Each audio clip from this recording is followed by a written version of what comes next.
भगवान शिव ने बताया पिता के घर में रहने वाली कन्या कौन सा पाप करती है। एक दिन की बात है जब देवी पार्वती जी पृथ्वीलोक पर भ्रमण करके भगवान शिव जी के पास आती है और कहती है, परम परमेश्वर देव के देव प्राणनाथ, आज जब मैं मृत्युलोक पर भ्रमण कर रही थी तब मैंने देखा कि कुछ कन्याएं अपने पिता के घर में ही कई अधिक समय से रह रही है, जबकि पिछले युगों में कन्याओं का विवाह कम आयु में होता था और वे तभी से अपने पति के घर रहने को जाती थी। तथा मैंने एक विचित्र घटना भी देखी कि कई सारी कन्याएं विवाह के बाद भी पिता के घर में लंबे समय तक या बार बार रहने को जाती है। हे प्राणनाथ, मैं जानना चाहती हूँ कि क्या एक पिता के घर में कुंवारी कन्या का कई अधिक समय तक रहना सही होता है या नहीं? कौन सी आयु में कन्या का विवाह करना योग्य होता है और विवाह के बाद में पिता के घर में रहने से कौन सा पाप लगता है? स्वामी जी, आप ही जगत के सत्य हैं और सत्य ही शुभ है। ही आदि और अनंत है। कृपा करें और मेरी जिज्ञासा को शांत करें। तब भगवान शिव जी मुस्कुराते हुए बोले, हे देवी पार्वती, आज आपने जो प्रश्न किए हैं वो समस्त मानव जाति के कल्याण हेतु अत्यंत महत्वपूर्ण है। आज मैं आपको इन सारे प्रश्नों के उत्तर एक सच्ची घटना के माध्यम से देता हूँ। दोस्तों, वीडियो में आगे बढ़ने से पहले आप सभी से छोटी सी गुजारिश है कि वीडियो पसंद आए तो वीडियो को लाइक करें और चैनल को सब्सक्राइब करें। यह कथा मेरे प्रभु श्री कृष्ण के काल द्वापर युग की है। आप इस कथा को ध्यान से सुने। जो भी प्राणी इस कथा को श्रवण करके प्रचार करता है उनके मैं 100 अपराध माफ करता हूँ और मृत्यु के बाद वह प्राणी अनंत काल तक मेरे साथ कैलाश में वास करता है। तब देवी पार्वती जी कहती है कि स्वामी, मैं इस कथा को ध्यान से पूरा अवश्य सुनूंगी और इस कथा का प्रचार भी करूंगी। कृपा करें और इस कथा को कहे। तब भगवान शिव जी कहते हैं, देवी पार्वती जी, यह 28वें द्वापर युग की घटना है। यदि कोई श्रेष्ठ वीरवर अग्रसेन यहाँ जो घटना घटित होने वाली है उसी का मैं भूतकाल के रूप में वर्णन करूंगा। उत्तर प्रदेश में मथुरा नाम की नगरी है। वहाँ अग्रसेन नाम वाले यदुवंशी राजा राज्य करते थे। वे शत्रु विजय, संपूर्ण धर्मों के तत्वज्ञान, प्रजा की रक्षा करने वाले और अति गुणवान राजा थे। मेघावी नामक राजा अग्रसेन धर्मपूर्वक राज्य का संचालन और प्रजा का पालन करते थे। उन्हीं दिनों में परम पवित्र विदर्भ देश में सत्यकेतु नाम से प्रसिद्ध एक महापराक्रमी राजा थे। उनकी एक पुत्री थी जिसका नाम कलावती था। वह सत्य धर्म का आचरण करने वाली, अति सुंदर, गुणवान और चरित्रवान होने के कारण दूसरी लक्ष्मी के समान थी। मथुरा के राजा अग्रसेन ने उस सुंदर नेत्रों वाली कलावती से विवाह किया। उनके स्नेह और प्रेम से मथुरा नरेश मुग्ध हो गए। कलावती को वे अपने प्राणों से भी सम्मान प्राण करने लगे। उसे साथ लिए बिना भोजन तक नहीं करते थे। उसके साथ क्रीड़ा विलास में ही राजा का समय बीतने लगा। भगवान शिव कहते हैं कि देवी पार्वती, कलावती के बिना उन्हें एक क्षण भी चैन नहीं पड़ता था। इस प्रकार से आने वाले प्रतिदिन उन दोनों पति प्रेम में प्रेम बढ़ने लगा। फिर कुछ समय बाद विदर्भ नरेश सत्यकेतु ने अपनी पुत्री कलावती को याद किया और उसकी माँ ने भी उसे न देखने के कारण बहुत दुखी थी। फिर एक दिन उन्होंने अपनी बेटी के हालचाल जानने हेतु मथुरा नरेश अग्रसेन के पास अपने दूत भेजे। श्रोताओं, भगवान शिव कहते हैं कि देवी पार्वती, दूतों ने वहां जाकर आदरपूर्वक राजा से कहा, महाराज विदर्भ नरेश सत्यकेतु ने अपनी कन्या और इस राज्य की महारानी के कुशल समाचार जानने के हेतु हमें यहाँ भेजा है। आपको हमारा सादर प्रणाम। अगर उनका प्रेम और स्नेहपूर्ण अनुरोध को स्वीकार हो तो राजकुमारी कलावती जी को उनके यहाँ भेजने की व्यवस्था कीजिए। वे अपनी पुत्री को देखना चाहते हैं। श्रोताओं, भगवान शिव जी कहते हैं, हे देवी पार्वती, राजा अग्रसेन ने जब दूतों के मुंह से यह बात सुनी तो वे भी प्रसन्न हो गए, क्योंकि वे भी चाहते थे रानी कलावती को आराम करने हेतु उनके पिता के यहाँ जाना चाहिए। तब उन्होंने और उदारता के कारण अपनी पत्नी कलावती को विदर्भ राज के यहाँ भेज दिया।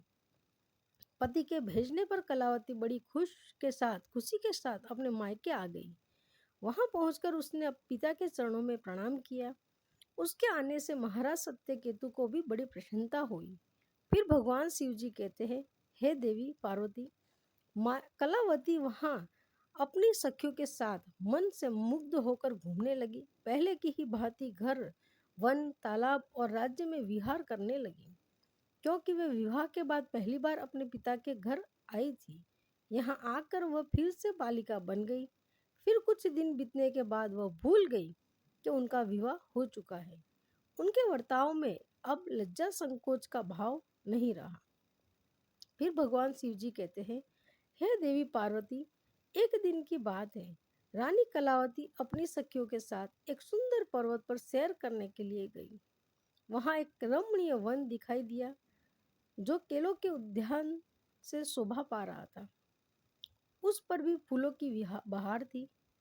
तब उस राजकुमारी ने देखा कि एक और ऐसा रमणीय पर्वत, दूसरी ओर सुंदर वन और बीच में स्वच्छ जल से भरा सर्वतोभद्र नामक तालाब था। एक छोटी बालिका की तरह वह उसकी सभी सखियों के साथ खेलने लगी। वे सभी इस संसार को भूल खेल कूद के मन में मग्न होकर पूरी तरह से डूब गई। फिर वे तालाब में उतर गई और हंसती गाती हुई जल क्रीड़ा करने लगी।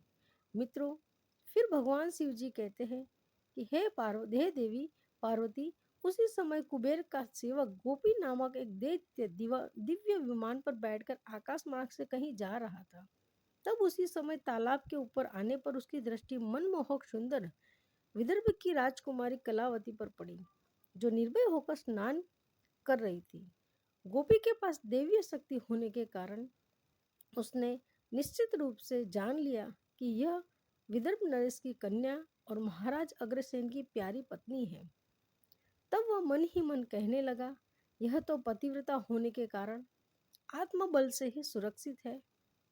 किसी भी पुरुषों के लिए इसे प्राप्त करना अत्यंत कठिन है। अग्रसेन अत्यंत महामूर्ख है जो उसने ऐसी सुंदर पत्नी को मायके भेज दिया है। यह पतिव्रता नारी पराया पुरुष के लिए दुर्लभ है। और इधर कामदेव मुझे अत्यंत पीड़ा दे रहा है। मैं किस प्रकार इसके निकट जाऊं और कैसे इसका उपभोग करूं।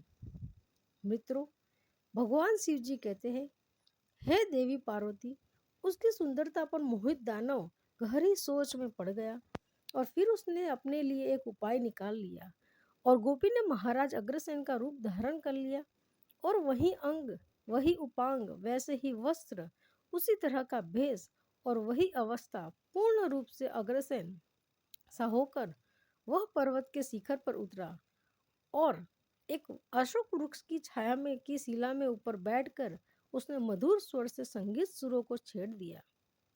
वह गीत संपूर्ण विश्व को मोहित करने वाला था।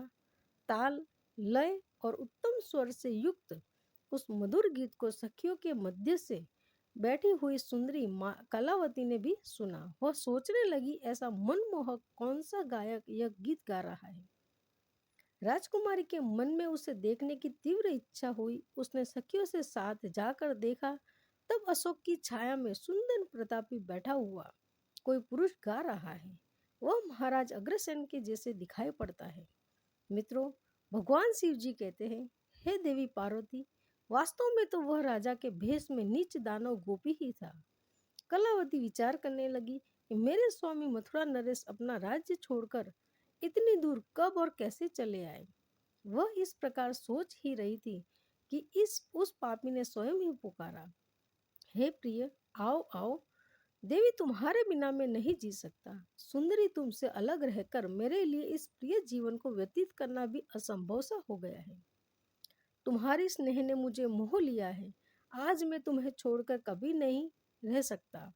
अपने पति रूपधारी दैत्य के ऐसा कहने पर कलावती थोड़ी सी लज्जित होकर उसने सामने गई।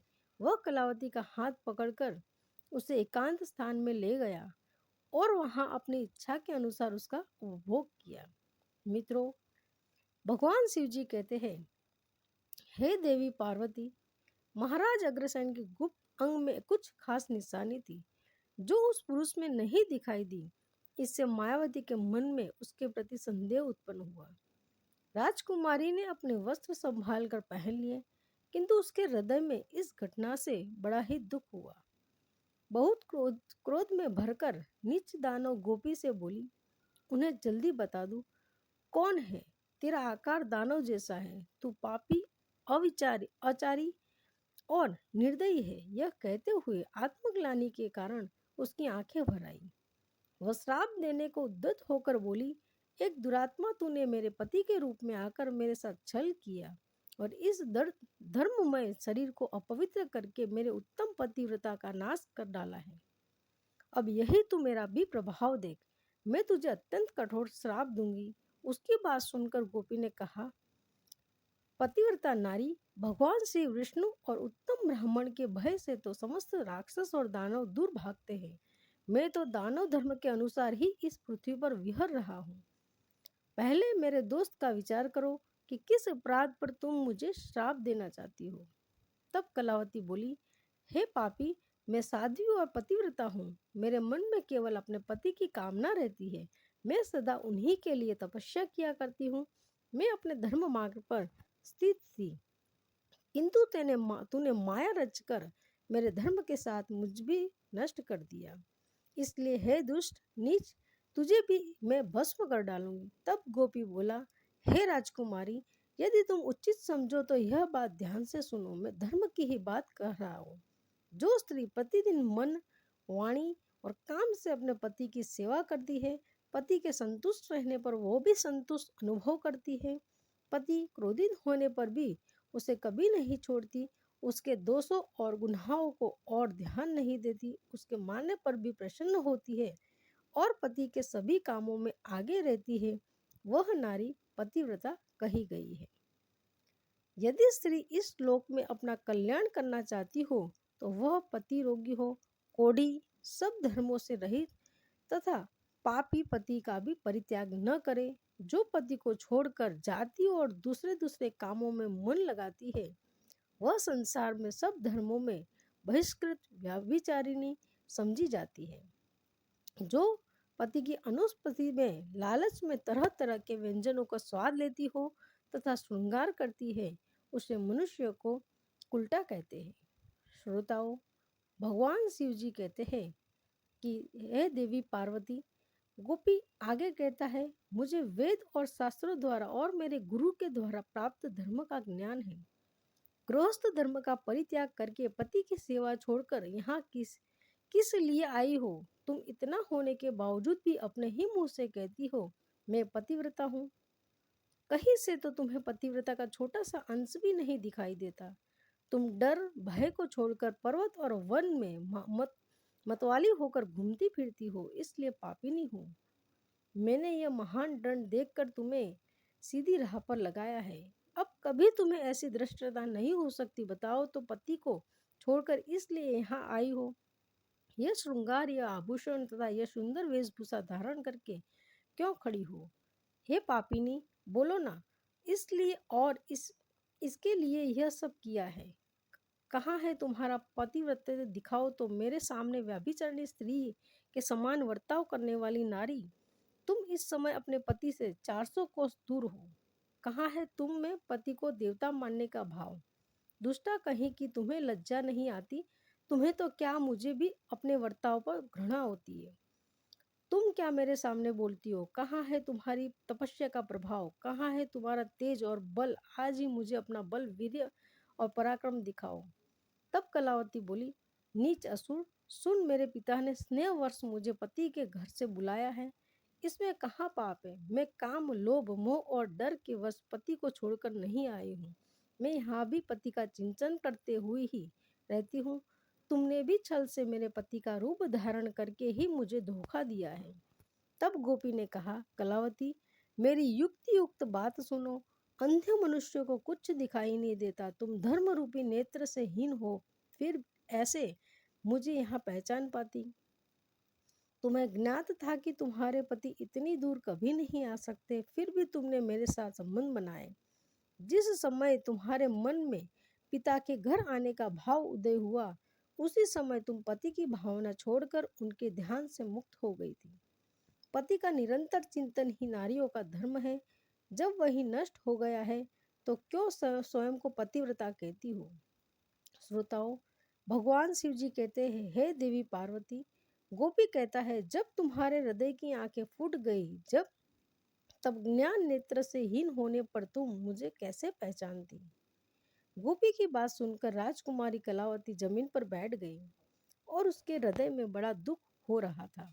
गोपी ने फिर कहा कि राजकुमारी, मैंने तुम्हारे उदर में जो अपने वीर्य की स्थापना की है, उससे तीनों लोकों में त्रास फैलाने वाला पुत्र उत्पन्न होगा। फिर भगवान शिव कहते हैं, हे देवी पार्वती, ऐसा कहकर वह दानव वहां से चला गया। गोपी एक ज्ञानी दानव तो था, किंतु वह बड़ा ही दुराचारी और पापात्मा था। उसके चले जाने पर कलावती अत्यंत दुखी होकर रोने लगी, जिससे रोने की आवाज सुनकर सखिया उसके पास दौड़ी आई और पूछने लगी, राजकुमारी, आप रोती क्यों हो? मथुरा नरेश महाराज अग्रसेन कहाँ चले गए? मायावती ने अत्यंत दुख से रोते रोते अपने साथ हुए छल की सारी बात बता दी। फिर सभी सहेलियां उससे पिता के घर ले गई। उस समय वह शोक से कतराती हुई थरथर कांप रही थी। सखियों ने मायावती की माता के सामने सारी घटना सुना दी।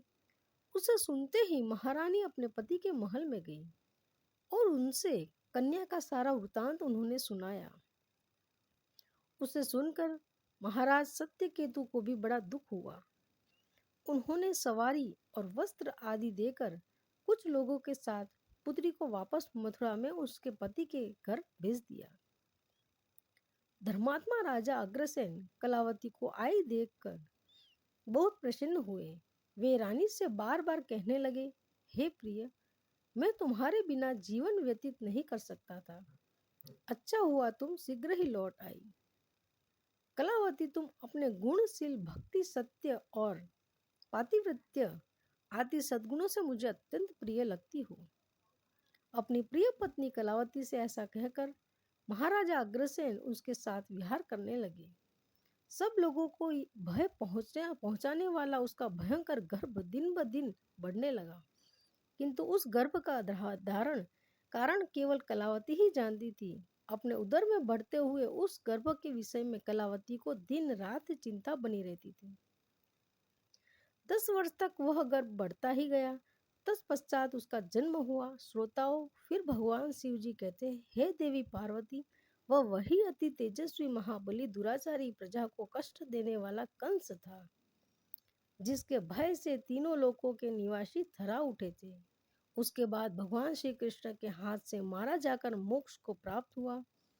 तब देवी पार्वती कहती है, हे देवी, हे स्वामी, ऐसी घटना भविष्य में घटित होने वाली है, यह मैंने भी सुन रखा है। देवी, मैंने आपसे जो कुछ कहा है वह समस्त पुराणों का निश्चित मत है। इस प्रकार पिता के घर में रहने वाली कन्या बिगड़ जाती है। अतः पिता को कन्या को घर में रखने का मोह नहीं करना चाहिए। भगवान शिव जी कहते हैं कि हे देवी, अब मैं आपको एक कुंवारी कन्या के विषय में कुछ महत्वपूर्ण बातें बताता हूँ। सभी ध्यान से सुनो। जब कोई भी कन्या जवान हो जाती है तो वह विवाह के योग्य बन जाती है तथा माता पिता को योग्य वर का चुनाव कर उसका विवाह करना चाहिए। उसे कभी भी लंबे समय तक घर में नहीं रखना चाहिए। पति के ही घर में उसका पालन पोषण होना उचित है। वहाँ रहकर वह भक्ति पूर्वक जो उत्तम गुण सीखे और पति की सेवा करती है, उससे कुल की कीर्ति बढ़ती है और पिता की सुखपूर्वक जीवन व्यतीत होता है। ससुराल में रहकर यदि वह पाप करती है तो उसका फल पति को भोगना पड़ता है। वहाँ सदाचार पूर्वक रहने से वह सदा पुत्र पौत्रों के साथ वृद्धि को प्राप्त होती है। कन्या के उत्तम गुणों से पिता की कीर्ति बढ़ती है और दोनों कुलों के पितृगण संतुष्ट होकर आशीर्वाद देते हैं। हे देवी, दामाद के साथ भी कन्या को अपने घर नहीं रखना चाहिए। ऐसा करने से उस पुरुष के मान सम्मान में समय के साथ साथ कमी हो जाती है और उसे भी पाप लगता है। जब कन्या विवाह योग्य बन जाए तो पराये लोग उस पर बुरी नजर डालते हैं। शुरू करते हैं ऐसे में ही कहीं वह भी इसी पराये पुरुष के साथ प्रेम संबंध बनाए, उसके पहले ही विवाह करना होता है।